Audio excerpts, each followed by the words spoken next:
जी वकील, माता जी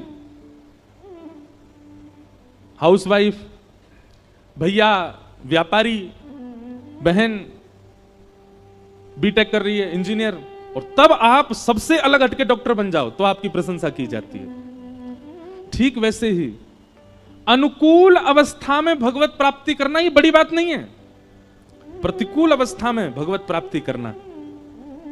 ऐसे किसी भक्त को नहीं देखा जैसा प्रेम ठाकुर जी ने प्रहलाद को किया। प्रहलाद को गोद में बैठा लिया, गले में अंक में भर लिया और जीव निकाल करके ठाकुर जी चाट रहे हैं प्रहलाद को। क्यों? क्योंकि प्रहलाद विपरीत अवस्था में भगवत प्राप्ति कर रहा है। पत्नी अनुकूल नहीं है तो चिंता मत करो। तुकाराम जी महाराज की पत्नी अनुकूल नहीं थी, वो दिन भर सुनाती रहती थी, वो पूरे दिन प्रवचन करते रहते हो, भजन करते रहते हो, कथा सुनाते रहते हो, घर का कोई काम धंधा तुमसे होता नहीं। तुकाराम जी सुनते रहते थे, मन मन विचार करते थे, मेरे विठ्ठल आपने मेरी पत्नी को इतना प्रतिकूल बना दिया कि जो थोड़ा बहुत प्रेम इसके प्रति होना चाहिए वो भी आपको ही हो गया है, इससे होता ही नहीं मुझे। आपने प्रतिकूल पत्नी देकर के इसके हिस्से का प्रेम भी अपना बना लिया। तुकाराम जी की पत्नी ने एक दिन कहा, जाओ कुछ विक्रय करके आओ, व्यापार कर कुछ धन लेके आओ। गन्ना बेचने के लिए गए तुकाराम जी महाराज। जैसे ही घर से बाहर गए, थोड़ी दूर पर ही पहुंचे होंगे, छोटे छोटे बच्चे उनके पीछे दौड़ने लगे, गन्ना खाएंगे गन्ना खाएंगे। तुकाराम जी ने फ्री में ही बच्चों को बांट दिए, एक बच गया। लौट करके आए तो पत्नी बड़ी प्रसन्न, बोले सारे गन्ने बेच के आए आप? वो देवी बेच नहीं पाया, छोटे छोटे बच्चे आ गए, हम गन्ना खाएंगे, तो उनमें बांट दिया। एक ही बच्चा है, एक ही बच्चा है। पत्नी ने गन्ना लिया और जोर से घुमा के तुकाराम जी में ही मारा, 2 टुकड़े हो गए उसके। तुकाराम जी खुश हो गए, वाह देवी तुम बुद्धिमान तो बहुत हो। मैं सोच रहा था एक गन्ना 2 कैसे खाएंगे, तुमने 2 कर दिए, लो एक तुम खाओ, आधा मैं खाता हूं। भैया देखो, संसार ऐसा है, संसार वैसा है नहीं, जैसा बना लो वैसा है। आप जैसा कर लोगे संसार वैसा है। आप कितना भी बुरा मान लीजिए, आप एक काम कीजिए, कल का, कहां से आवाज आ रही भैया, कौन ढोलक बजा रहा हो? नेक शांति रखियो हैं। 2 बजे तक खूब बजाया करो, 6 बजे के बाद भी खूब बजाओ, बस 2 से 6 हमको बोलने दो। क्या बता रहा था मैं? हाँ, कल एक काम करना, सुबह उठते ही नकारात्मक दृष्टि रखना, जिसको देखो उसको गलत ही देखना। शाम तक पूरी दुनिया ही नरक दिखने लगेगी आपको, लेकिन करना नहीं। पता है क्यों? क्योंकि नकारात्मक भाव में जब आप प्रवेश करते हो ना तो बहुत लंबे समय तक प्रवेश कर जाते हो। सकारात्मक देखो, सब में गुण का दर्शन करो, सब में अच्छाइयों का दर्शन करो, सब में भावों का दर्शन करो, सब अच्छे दिखेंगे, सब में भाव दिखेगा।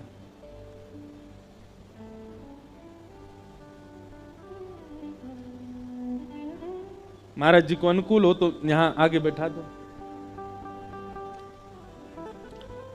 बोलो वृंदावन बिहारी लाल की जय। हाँ बस, विराज। तो जिन भैया का ये भाव है कि गृहस्थाश्रम में रहकर के ठाकुर जी का भजन कैसे करें,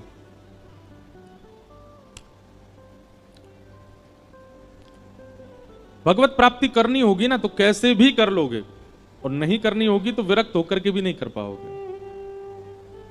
इसलिए जैसी व्यवस्था अवस्था ठाकुर जी ने निर्माण कर दी है चारों ओर, उसी को स्वीकार कीजिए और उसी में ही ठाकुर जी की प्राप्ति करो। अपनी तरफ से कुछ विशेष करने का प्रयास मत कीजिए। पत्नी अनुकूल है तो दोनों मिलकर के भजन करो, और पत्नी प्रतिकूल है तो अकेले भजन करो, उसमें चिंता की कोई बात नहीं। अपने अनुकूल उसको बना लीजिए। देवभूति माता ने, आज ठाकुर जी का जन्मोत्सव होना है, बड़े प्रसंग हैं।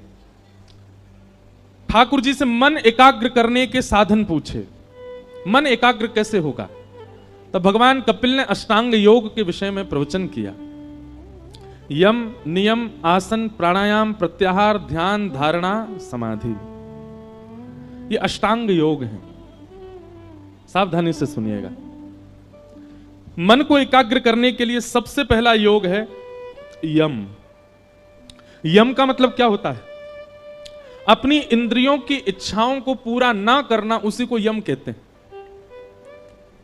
आपकी कोई इच्छा हो रही है और उस इच्छा को पूर्ण करने के लिए आप जैसे ही प्रयास करने लग जाते हो, वही इंद्रियां बर्बाद हो जाती हैं। आपकी कोई इच्छा हो रही है और आप कोई प्रयास नहीं कर रहे, फिर भी मन मार के रह रहे हो, इसी को अष्टांग योग का पहला योग कहते हैं, यम।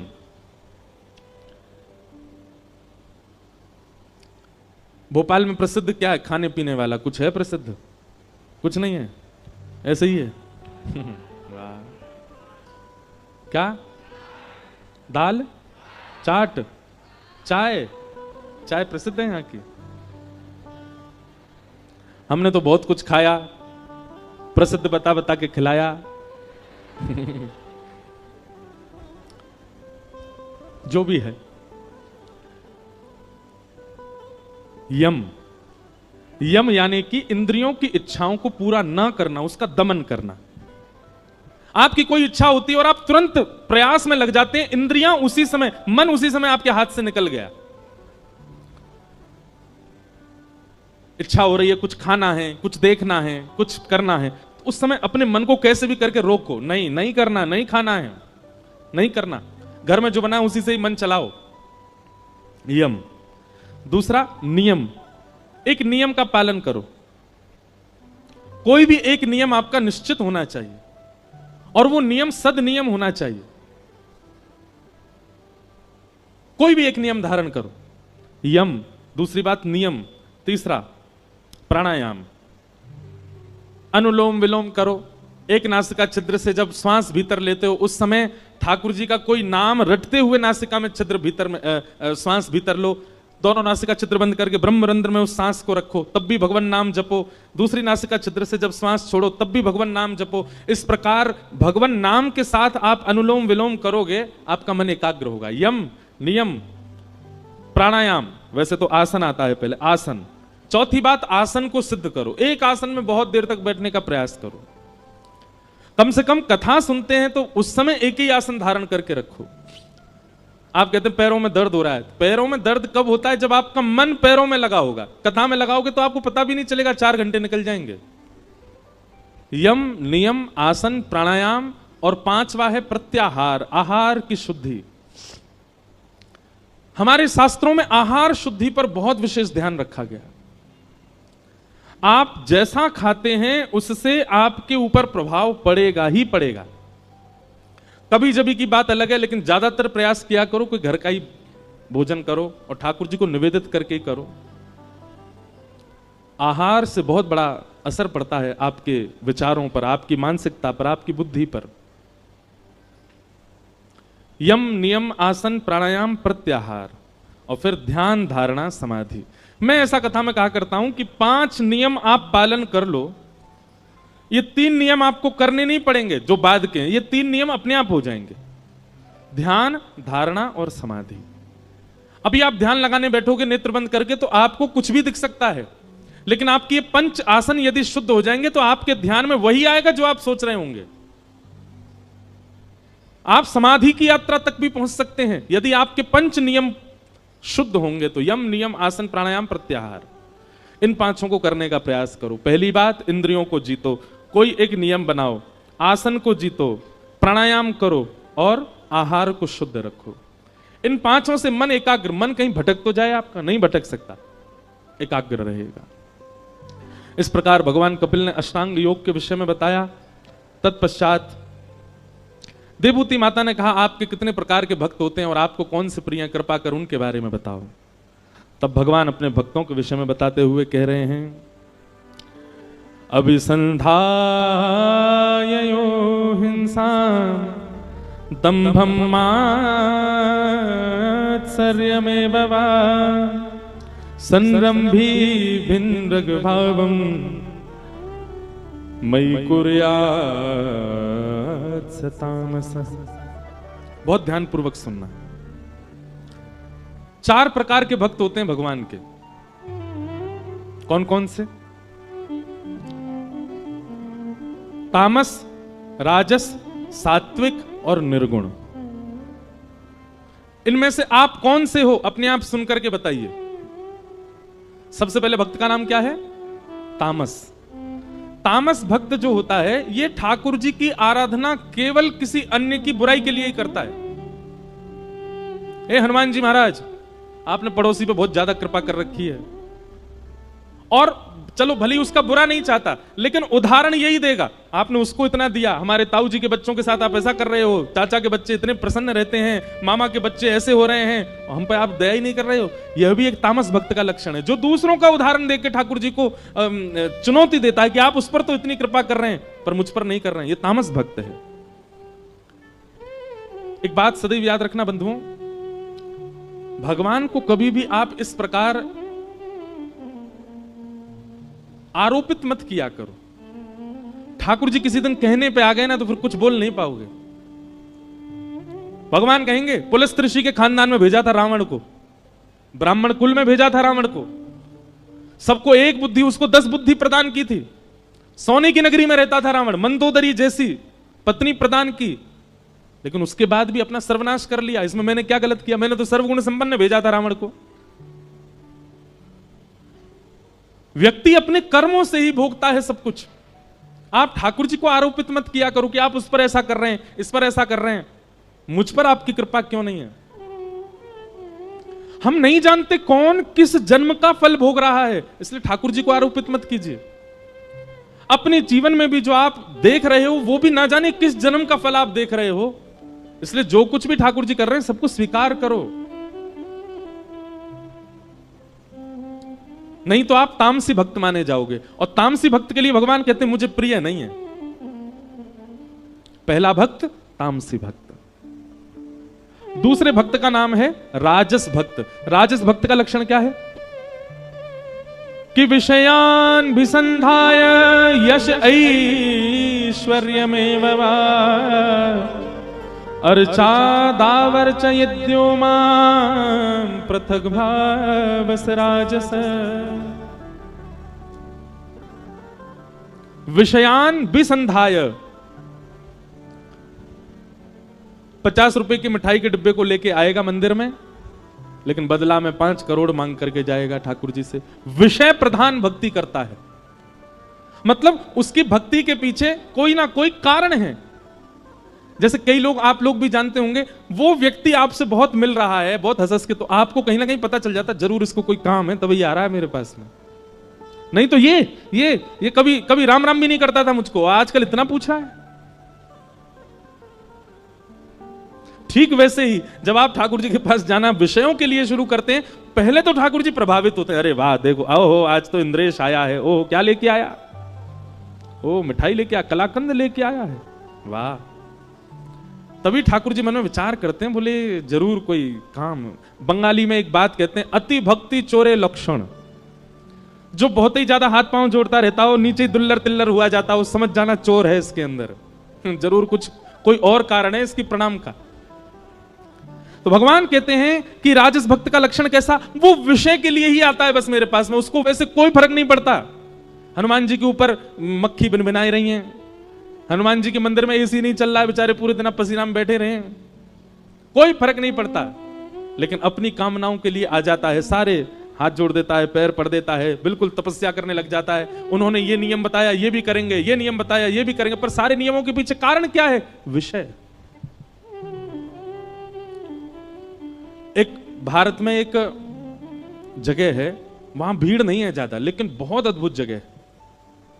उस स्थान का नाम है जागेश्वर। क्या नाम है? जागेश्वर। उत्तराखंड में कमाऊ एक क्षेत्र है, नैनीताल वाला। वहां जब आप ऊपर जाएंगे तो वहां तीन स्थान हैं महादेव के, जागेश्वर, बागेश्वर और मुक्तेश्वर। जीवन में कभी अवसर मिले तो उन तीनों स्थानों का दर्शन जरूर करना। और तीनों स्थान पता कैसे हैं? मुक्तेश्वर पहाड़ की चोटी पर है, बागेश्वर समतल में है और जागेश्वर नीचे पाताल में है। और जागेश्वर स्थान जो है ना, यहां पर महामृत्युंजय का जो मंत्र है वो वहीं प्रकट हुआ, जागेश्वर। इसीलिए उनका, वहां के महादेव का नाम है जागनाथ। वहीं से ही महामृत्युंजय प्रकट हुआ। वहां की कथा ऐसी बताते हैं कि जागनाथ उनको इसलिए कहा जाता कि वो नाथ इतने सिद्ध थे, सब लोग ध्यान से सुनना, कि कोई व्यक्ति आके कुछ भी मांग ले सब पूरत कर देते थे। एक बार एक कहीं के राजा ने किसी अच्छे राजा की हिंसा की कामना उनसे की, वो तो सबको आशीष देते थे, बोले तथास्तु। ये बात जब आद्य गुरु शंकराचार्य जी को पता चली तो शंकराचार्य भगवान गए और वहां जाकर के महादेव से प्रार्थना की, बोले कलिकाल आने वाला है नाथ, आप यहां सबकी मनोकामना पूरी कर देंगे, कलयुग में लोग कुछ भी मांग सकते हैं, इसलिए हमारी प्रार्थना है कि आप अंतर्मुखी हो जाओ। तब ठाकुर जी वहां पर शांत हो गए, नहीं तो महादेव से जो मांगो वो मिलता था। आज भी वहां नियम है, रात्रि 6-7 बजे मंदिर बंद हो जाता है और फिर उसके बाद वहां आप देखेंगे कि दंपति पति पत्नी अपने हाथ में दिया लिए रात भर खड़े रहते हैं। कहीं के भी बहुत सारे दंपति चारों ओर से मंदिर को घेर के ऐसे हाथ में दिया लेके खड़े रहते हैं और कब तक खड़े रहेंगे? सुबह जब तक मंगला के दर्शन नहीं खुलेंगे तब तक खड़े रहते हैं। क्यों? मंगला होती जैसी वो दीपक महादेव को अर्पित करते हैं तो जिनको संतान नहीं है उनको संतान की प्राप्ति होती, ऐसा वहां कहते हैं। तो रात्रि 12 बज रहे थे, वहां 7-8 बजे ऐसा लगने लगता है कि 1-2 बज गए रात के, इतना शांत है। तो रात्रि 12 बजे मैं उठा, खिड़की खोली तो देखा इतने सारे दंपति खड़े थे हाथ में दिया लिए। तब मैंने पूछा तो बोले ये सुबह जब मंगला होगी तब दिया रखेंगे और इन सबको संतान की प्राप्ति होगी। तब मन में एक बात आई, व्यक्ति को पता है कि अगर मैं इन देव के सामने ऐसा कुछ करूंगा तो मैं जो चाहूंगा वो मुझे मिलेगा। वो व्यक्ति कभी ठाकुर जी को क्यों नहीं मांगता? वो व्यक्ति कभी अच्छे विचार क्यों नहीं मांगता? वो व्यक्ति कभी ऐसा क्यों नहीं मांगता कि नाथ मेरे अंदर ईर्ष्या बहुत है, मेरे अंदर क्रोध बहुत है, मेरे अंदर काम बहुत है, लोभ बहुत है, हे महादेव मैं रात भर खड़ा होकर तब करूंगा, आप कृपा करके मेरे चित्त को शुद्ध कीजिए। कभी ऐसी भावना क्यों नहीं उत्पन्न होती? हम सब जगह विषय क्यों मांगते हैं?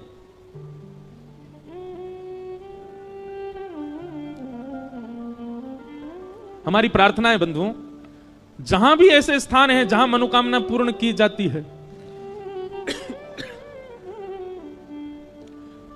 अगली बार आप जब वहां जाएं, एक बार हमारे कहे से कोई विषय मत मांगो, शुद्ध विचार मांगो, शुद्ध व्यक्तित्व मांगो, हम शुद्ध इंसान बने, ऐसी कोई कामना करो ठाकुर जी से।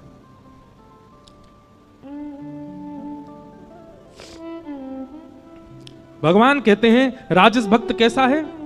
बोले विषय प्रधान भक्ति करता है, केवल विषय की कामना करता है। और दूसरी बात, यश ऐश्वर्य में बाबा, केवल यश के लिए, ऐश्वर्य के लिए, संपत्ति के लिए मेरे आगे सर झुकाता है। और इसकी एक विशेष बात बताएगी, बोले अर्चा दावर चयिद्यो माम पृथक भावस राजस, केवल मेरे अर्चा विग्रह में निष्ठा रखता है, मेरी कथा से कोई मतलब नहीं, मेरे भक्तजनों से कोई मतलब नहीं, संतजनों से कोई मतलब नहीं, सत्संग से कोई मतलब नहीं, केवल मेरी मूर्ति की पूजा में ही इसकी निष्ठा रहती है। ऐसे भक्त को मां मैं राजस भक्त कहता हूं। मां ने कहा वो आपको अच्छे लगते हैं? ठाकुर जी बोले बिल्कुल अच्छे नहीं लगते, ना तामस अच्छे लगते ना राजस अच्छे लगते। तीसरे भक्त का नाम क्या है? तो भगवान तीसरे भक्त का नाम कहते हैं सात्विक। और सात्विक भक्त के लक्षण क्या हैं? तब ठाकुर जी कहते हैं कि कर्म निर्हारम उद्दिश्य परस्मिन् वापदर्पणम यज्ञेदश्व व्यमति वा पृथग भावस सात्विक। कर्म निर्हार उद्देश्य, वो जो कुछ भी करता है, भले ही उसने परिश्रम करके किया, भले ही उसने बलपूर्वक किया, भले ही उसने बहुत बहुत अनुनय विनय करके किया, लेकिन फिर भी वो हर कर्म के फल के रूप में यही कहता है कि सब ठाकुर जी ने कराया, मेरी कोई क्षमता नहीं थी। मैं जो कुछ भी कर रहा हूं, मैं कथा सुना रहा हूं, मैं किसी व्यक्ति को श्रेष्ठ बना रहा हूं, असहाय लोगों की सहायता कर रहा हूं, असहाय लोगों के इलाज के लिए अस्पताल बनवा रहा हूं, असहाय बालकों को विद्यालय में पढ़वा रहा हूं, आदि आदि जो कुछ भी अपने जीवन में करता है, सबके पीछे एक ही भाव रखता है कि सब ठाकुर जी करा रहे हैं, मेरी ये क्षमता नहीं थी। ऐसे व्यक्ति को मैं सात्विक भक्त कहता हूं। वो जब भी मेरे सामने आता है ना मां, तो एक ही बात कहता है, बोले नाथ सब आपकी कृपा से हो रहा है, मेरा आपकी कृपा से सब काम हो रहा है, करते हो तुम कन्हैया, मेरा नाम हो रहा है। ये सात्विक भक्त का लक्षण है। मां ने पूछा आपको ये अच्छे लगते हैं? भगवान ने कहा अच्छे लगते हैं पर बहुत प्रिय ये भी नहीं है। मां ने कहा तो फिर आपको प्रिय कौन है?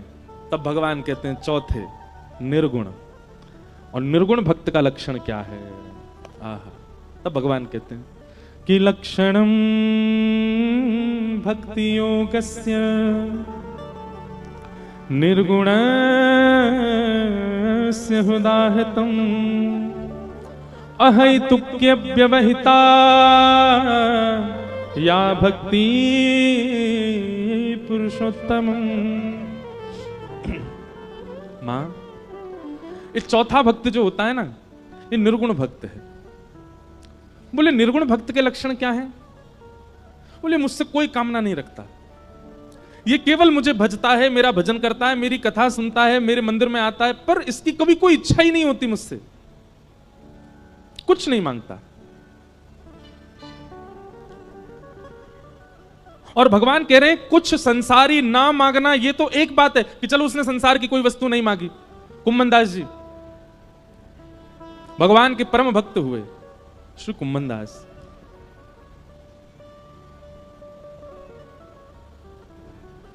सावधानी से सुनिएगा।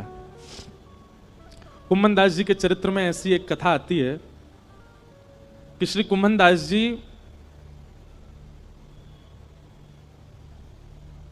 बहुत अकिंचन थे। उनके घर में धन संपत्ति नहीं थी। ठाकुर जी साक्षात प्रकट होकर उनकी गोद में बैठ करके खेलते थे।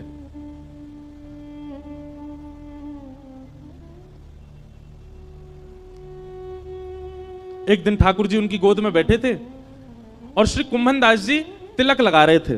तो कहते हैं कुम्मन दास जी के घर में आरसी भी नहीं थी, शीशा भी नहीं था। कुम्मन दास जी तिलक कैसे लगाते थे? दो उपाय थे कुम्मन दास जी के।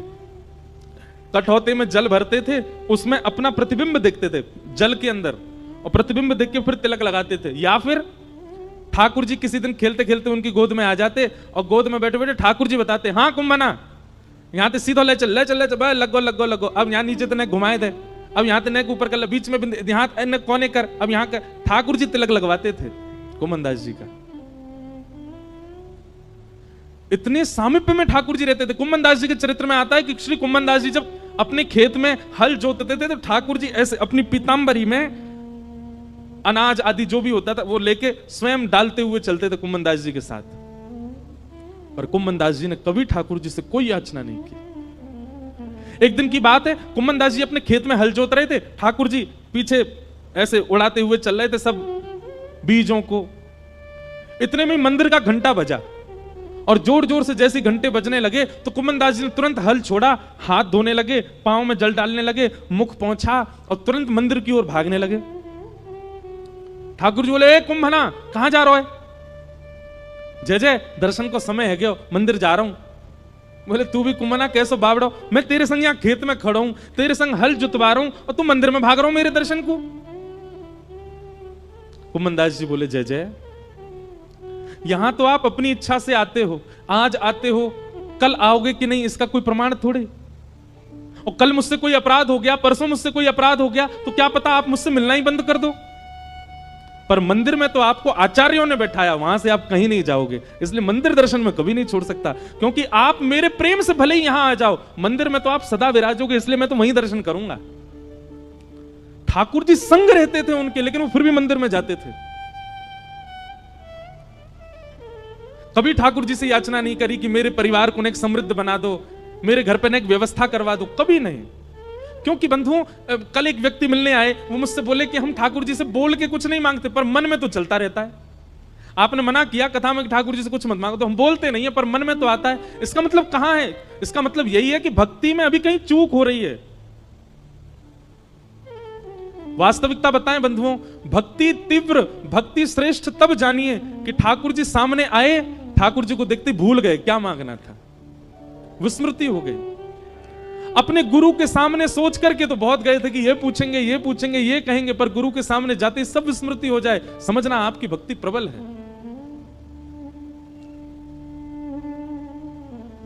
लेकिन बुरा नहीं मानिएगा, जो सोच करके गए वो जाकर के मांग लिया, इसका मतलब आप स्वार्थी थे। आपका प्रेम नहीं है ठाकुर जी से। एक दिन कुम्मन दास जी की गोद में ठाकुर जी बैठे थे, तो कुम्मन दास जी की दाढ़ी से खेल रहे थे ठाकुर जी छोटे से। तो ठाकुर जी ने मन में विचार किया, कुम्मन दास के घर में बड़ी बड़ी दुर्बलता है, मैं कोई राजा के मन को चेताता हूं ताकि वो आधी संपत्ति कुम्मन दास को दे जाए।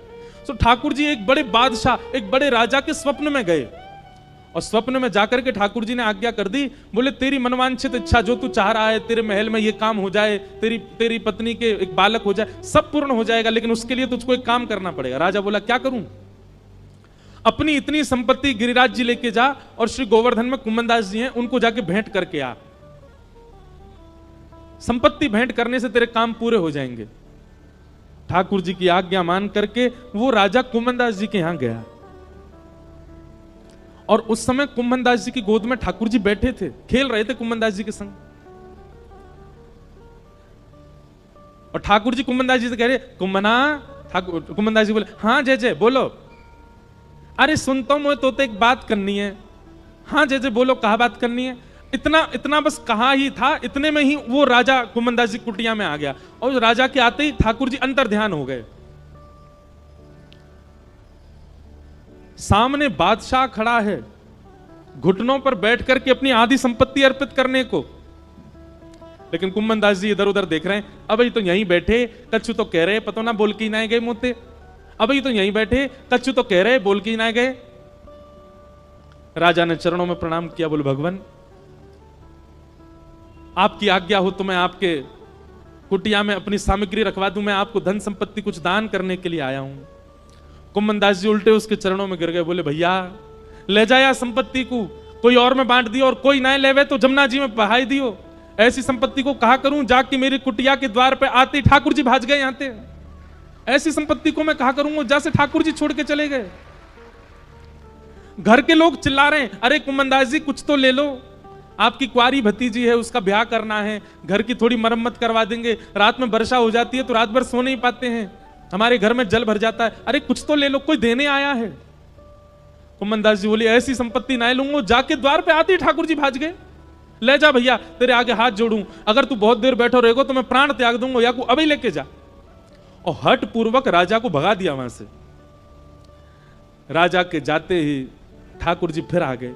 कुम्मना दौड़ करके गए, ठाकुर जी को गले से लगा लिया, बोले नाथ कहां चले गए आप? ठाकुर जी बोले, कुम्मन दास एक बात बता, मैंने एक राजा को स्वप्न दिया, स्वप्न में जाकर के वाकु चेतायो कि अपनी आधी संपत्ति ले जाके कुम्मन दास को दे दे, और वो तू को देने आयो, तेने स्वीकार क्यों ना करी? अरे तेरे घर में बैठवे के काजे कोई चद्दर ना है, तिलक लगावे के काजे आरसी तक ना है, तेरी भतीजे के ब्याह के काजे एक एक फूटी कौड़ी तेरे घर में नहीं है, मैंने चेताए करके एक राजा को भेजो, तेने वापस कर दियो। कुम्मन दास जी ने एक बात कही ठाकुर जी से, जय जय आप सत्य बताइयो, राजा के आते ही आप अंतर्ध्यान है गए। राजा जितनी संपत्ति लेकर के आयो, यदि मैंने वो स्वीकार कर ली होती, अपने घर में धर ली होती, अपने घर में लगा दी होती, तो आपको ये लगती अब तो कुम्मन दास पे खूब संपत्ति आ गई भैया, अब ये अपना घर बना लेगा, सब काम कर लेगा, और आप जो गए थे वो आते ही नहीं लौट करके। पर मैंने उस संपत्ति को स्वीकार नहीं किया, तो आप पूछने के लिए दोबारा आ तो गए मेरे घर पे। यह मेरा सौभाग्य है कि मेरे ठाकुर जी फिर प्रकट हो गए। आपको लगती कि भैया यहाँ पे तो अब सुख समृद्धि है, अब अपने आप सब लोग गुजर बसर कर लेगो। अरे लाचार बालक को बार बार मां ध्यान क्यों देती है?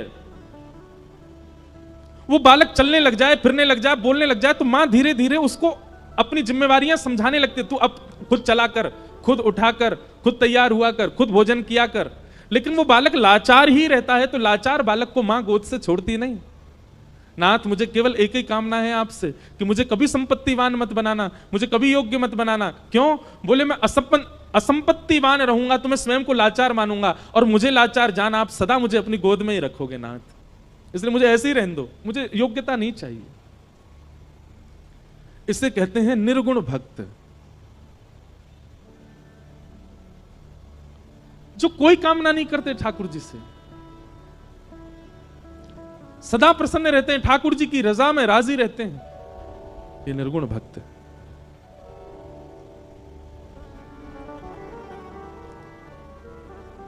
और भगवान इतना ही नहीं कह रहे हैं निर्गुण भक्त के लिए, भगवान कह रहे हैं सालोक्य साष्टि सामिप्य सारूप्यैकत्वमप्युतम दीयमानं न गृह्णन्ति बिना मत्सेवनम जना।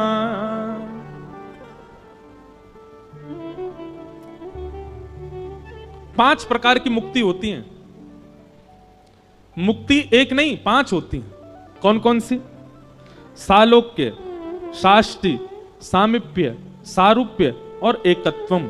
ये 5 मुक्ति हैं। बहुत ध्यान से सुनना। पहले तो मुक्ति मिलना ही बहुत कठिन है और उन मुक्तियों में भी ये 5 श्रेणियां हैं। सबसे पहली श्रेणी का नाम है सालोक्य। बहुत ध्यानपूर्वक सुनो सब लोग, देखो। सालोक्य मुक्ति किसको कहते हैं? भगवान के वैकुंठ लोक की प्राप्ति हो जाना, इसको सालोक्य मुक्ति कहते हैं। लोक की प्राप्ति। दूसरी मुक्ति का नाम है साष्टि। पहली मुक्ति में केवल लोक मिलेगा, ठाकुर जी का सामीप्य मिल पाए ये जरूरी नहीं है। इसलिए दूसरी मुक्ति साष्टि में क्या विशेषता है कि आपको लोक भी मिलेगा और रोज का एक पास भी मिलेगा। क्यों? रोज दर्शन कर सकते हो ठाकुर जी के। पहली मुक्ति में केवल लोक मिलेगा, दर्शन तो कभी 6-7 महीना में कभी हो जाए तो बात अलग है। पर दूसरी साष्टि मुक्ति में आपको नित्य का एक अनुमति मिलेगी कि आप उस अनुमति में एक सभा में बैठ सकते हो जहां ठाकुर जी के दर्शन होंगे। सालोक्य, सालोक्य के बाद साष्टि, और फिर तीसरी मुक्ति का नाम है सामीप्य। बोले तीसरी मुक्ति कैसी? बोले दर्शन नहीं, फिर तो सामीप्य मिलेगा। जैसे ठाकुर जी के आसपास कम से कम 100 सेवक रहते हैं। कोई ठाकुर जी को जल पिलाने की सेवा में है, कोई ठाकुर जी के वस्त्र बनाने की सेवा में है, कोई ठाकुर जी का झोला पकड़ के चलने की सेवा में है, कोई ठाकुर जी का रथ चलाने की सेवा में है। उन सेवा में नित्य ठाकुर जी आपके थोड़े समीप रहेंगे। ये सामीप्य मुक्ति। तो सालोक्य, साष्टि, सामीप्य, और फिर चौथी मुक्ति बताइए सारूप्य। सारूप्य मुक्ति कैसी है?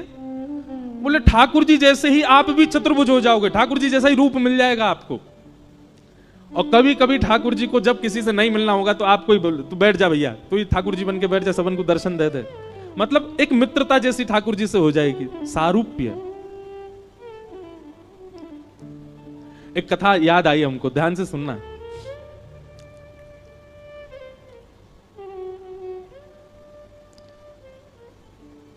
आज पंडरीनाथ भगवान का बहुत स्मरण हो रहा है। श्री विठ्ठल भगवान। हमारे पूज्य नाना जी कहते थे कि बिना किसी प्रयोजन के किसी की स्मृति कथा में बार बार रहने लग जाए तो लाला यूं ही समझियो वो कथा में आए हैं, वो कथा में बैठे हैं। पंडरीनाथ भगवान आपके मध्य प्रदेश से महाराष्ट्र ज्यादा दूर नहीं है। हमारे मंडीदीप वाले तो अभी मेरी पंढरपुर में कथा थी तो आए भी थे। आप लोग भी जाना एक बार। अद्भुत ठाकुर जी हैं पंढरपुर में, ऐसे खड़े हैं कमर पर हाथ रख के, श्री विठ्ठल भगवान। तो नामदेव जी रोज अपनी मां के साथ जाते थे दर्शन करने। बहुत ध्यान से सुनना।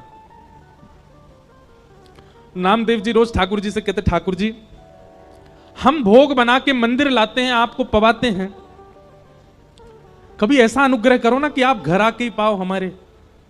वहीं मां गरम गरम चूल्हे पर रोटी बनाएगी, आप थाली पर बैठना, मैं आपको परोसा करूंगा, मेरे घर पे आके आप प्रसाद पाओगे, बड़ी कृपा होगी। रोज नामदेव जी कहते हमारे घर कब आओगे, हमारे घर कब आओगे। एक दिन ठाकुर जी सामने खड़े खड़े नामदेव जी से बोले, नामदेव तू भी ऐसी बात करता है, मैं तेरे घर आ जाऊंगा। 24 घंटा विठ्ठल भगवान 2-3 घंटे से ज्यादा रात्रि में बंद नहीं होता मंदिर। 10-11 बजे शयन होते हैं ठाकुर जी के, 3 बजे फिर खुल जाते हैं मंदिर। बोले पूरे दिन में खड़ा रहता हूं भक्तों को दर्शन देने के लिए, और एकमात्र ऐसा मंदिर है भारत का जहां पर हर व्यक्ति भीतर जाए और जाके ठाकुर जी को ऐसे गले से लगा सकता है। इतने भक्त आते हैं दर्शन करने के लिए, सबको दर्शन देता हूं मैं। तेरे घर कैसे आऊं भोजन करने बता?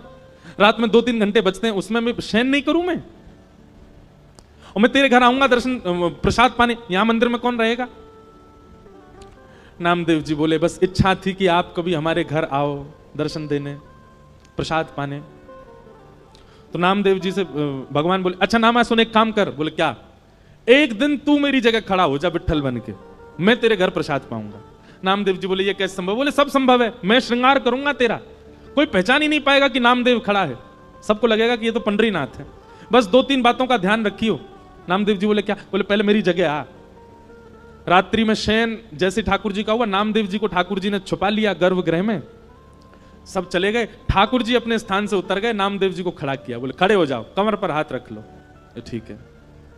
बोले अब ध्यान रखना, पहली बात तो आंख बंद रखना, खोलना नहीं, मैं ऐसे ही खड़ा रहता हूं।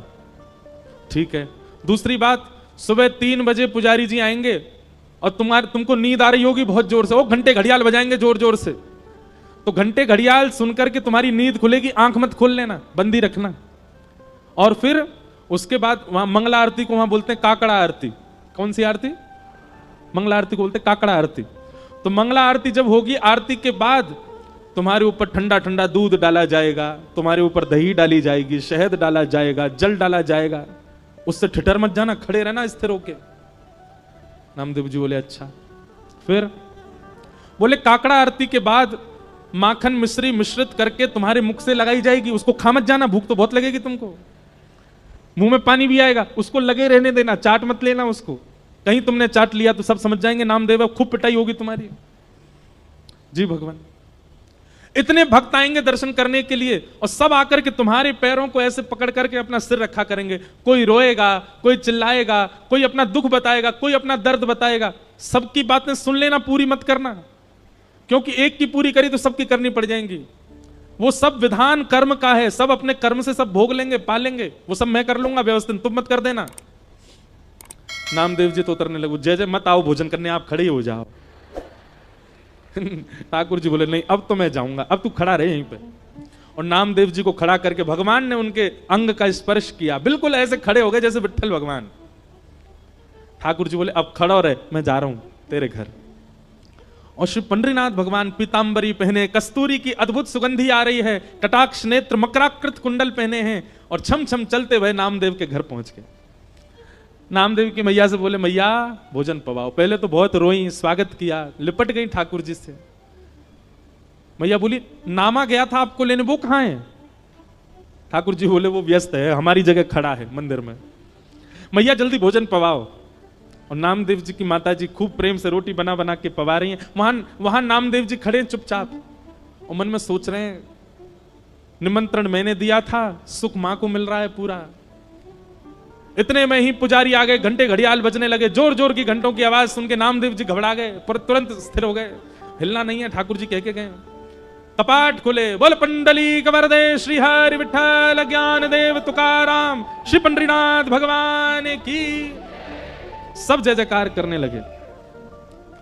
नामदेव जी स्थिर खड़े हैं, अभिषेक हुआ, मुख पे मक्खन लगा दिया, सब काम जो जो ठाकुर जी बता गए सब हुआ। जैसे ही काकड़ा आरती होने लगी तो पंडरीनाथ भगवान नामदेव जी के घर बैठे थे। घर बैठे बैठे ठाकुर जी के मन में आया मैया चलो नामा से मिलके आते हैं। और एक काली सौल ठाकुर जी ने ओढ़ी, सिर के ऊपर डाल ली, अपना रूप छुपा लिया कि किसी को दिखूं ना।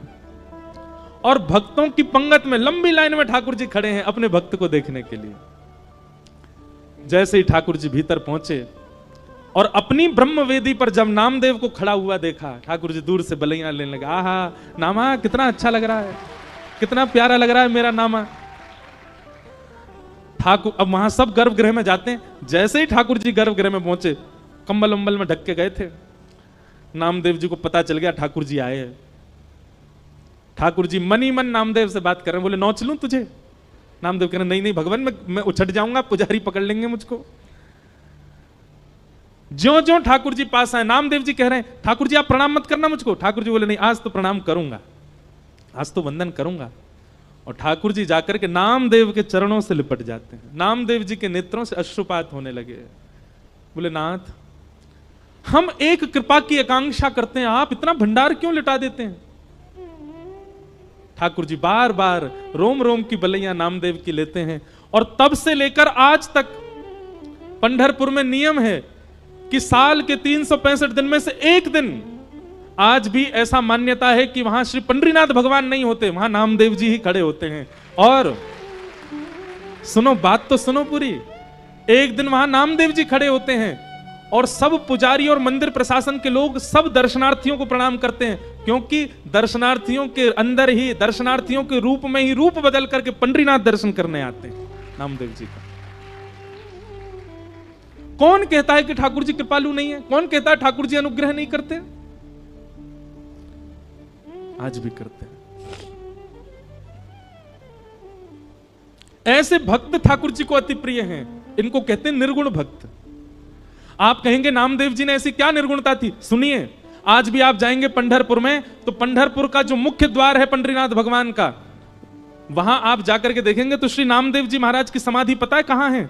मंदिर की जो सीढ़ियां हैं चढ़ने वाली, उन सीढ़ियों में नामदेव जी की और पूरे परिवार की समाधि है। नामदेव जी का भाव है, आज से लेकर के जब तक पंडरीनाथ भगवान विराजे रहेंगे, हमारी इच्छा है जितने दर्शनार्थी आए हमारे ऊपर होकर के पंडरीनाथ का दर्शन करने जाएं, सबकी चरण रज हमको प्राप्त हो। फिर बाद में कुछ राजाओं ने और मंदिर प्रशासन ने उस स्थान को बंद कर दिया, बोले हमको पीड़ा होती है जब नामदेव जी के ऊपर पैर रख करके हम लोग दर्शन करने जाते हैं। पर नामदेव जी आज भी वहां पौड़ी में सीढ़ियों के भीतर नामदेव जी की समाधि है, बैठे हैं ठाकुर जी।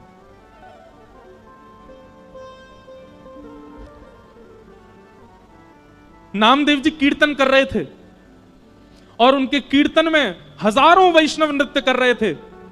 उस कीर्तन की ध्वनि जब पंढरपुर में पंडरीनाथ भगवान को सुनाई दी तो अपनी ब्रह्मवेदी पर खड़े हुए भगवान रुक्मणी जी से कहने लगे, रुक्मणी मैं जाऊं कीर्तन में, मेरा मन नहीं लग रहा, मुझे बहुत अच्छा नामदेव की बहुत याद आ रही है। रुक्मणी जी बोली, आप चले गए तो पूरे पूरे कीर्तन को भंग कर दोगे। भगवान बोले क्यों? बोले आपको देख करके सब कीर्तन में मदमस्त हैं, सब छोड़ देंगे, आपको देखने लग जाएंगे। ठाकुर जी बोले मैं रूप बदल के चला जाऊंगा, मैं पीछे जाके खड़ा हो जाऊंगा, मैं किसी के सामने नहीं जाऊंगा, पर मुझे कीर्तन सुनने जाने दो। रुक्मणी जी बोली अच्छा ठीक है जाओ। ठाकुर जी रूप छुपा करके कीर्तन में पहुंचे। नामदेव जी आनंद में भर करके कीर्तन कर रहे थे और नामदेव जी के कीर्तन को सुनते सुनते सुनते ठाकुर जी इतने मंत्रमुग्ध हो गए कि भूल गए कि मुझे खुद को छुपाना है। वस्त्र हट गए, ठाकुर जी का रूप प्रकट हो गया, सब वैष्णव ठाकुर जी को देखने लगे। ठाकुर जी उछल उछल करके नृत्य करते करते करते करते बीच बीच पंडाल में आ गए और ऐसी जोर से घूम घूम करके नृत्य करने लगे। ठाकुर जी के आभूषण गिरने लगे, अरे कहां तक कहें पीतांबरी तक उतरने लगी ठाकुर जी की, नामदेव जी का कीर्तन सुन के। इतना प्रेम करते हैं ठाकुर जी अपने वैष्णवों से।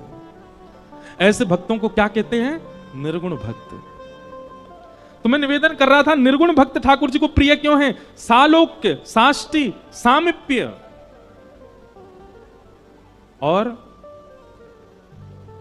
चौथी भक्ति का नाम क्या बताया था? सारूप्य, अपना रूप प्रदान कर देते हैं ठाकुर जी। और पांचवी मुक्ति का नाम है एकत्वम। एकत्वम मतलब ठाकुर जी में ही विलीन हो जाते हैं, फिर वो सदा ठाकुर जी में रमे रहते हैं। लेकिन ठाकुर जी कहते हैं मां मेरे निर्गुण भक्त तो इतने त्यागी होते हैं, इतने इतने इतने प्रेमी होते हैं कि मैं पांचों मुक्ति भी उनके सामने प्रस्तुत करता हूं तो दिए मान न ग्रहणंती, वो पांच मुक्ति भी नहीं मांगते, नहीं चाहिए। तो क्या चाहिए उनको? केवल अपने अपने अपने अंग वस्त्र को पसार करके मुझसे केवल एक ही बात कहते हैं, क्या? बोले नाथ जन्म जन्म दीजो याहि ब्रज बसे वो, जन्म जन्म दीजो याहि ब्रज। हे नाथ मैं हर बार जन्म लूं और हर बार जन्म लेकर के आपका दास ही बनूं, आपके ब्रज में जन्मूं, हर बार जन्म लेकर के आपका तिलक लगा के घूमा करूं, गले में कंठी माला पहनूं, हर बार जन्म लेकर के कथा सुना करूं और दोनों भुजा उठा करके उसमें नृत्य किया करूं। नाथ देना है तो ऐसा वरदान दे दो कि मेरा हर बार जन्म हो और मैं हर बार आपका दास बना करूं। मां वेद शास्त्र उपनिषद पुराण सब कहते हैं कि पुनर्जन्म ना लेना पड़े ऐसे कर्म करो, पर मेरे निर्गुण भक्त कहते हैं कि नाथ कृपा करके हमको पुनर्जन्म दे दो और फिर से आपके दास बन जाए, ऐसी कृपा कर दो। आपको भजना हमारी संपत्ति है, आपको याद करना हमारी संपत्ति है, आपकी याद में रोना बिलखना, आपकी कथा सुनना, इसमें हमको बहुत सुख मिलता है नाथ। अरे और किसी की क्या बात, पंचमुखी श्री हनुमान जी महाराज यह भी निर्गुण भक्त हैं। जब प्रभु श्री राम अपनी लीला पूरी करके जाने लगे, हनुमान जी नहीं गए साकेत। राम जी से बोले नाथ आपके साकेत में कथा होती है?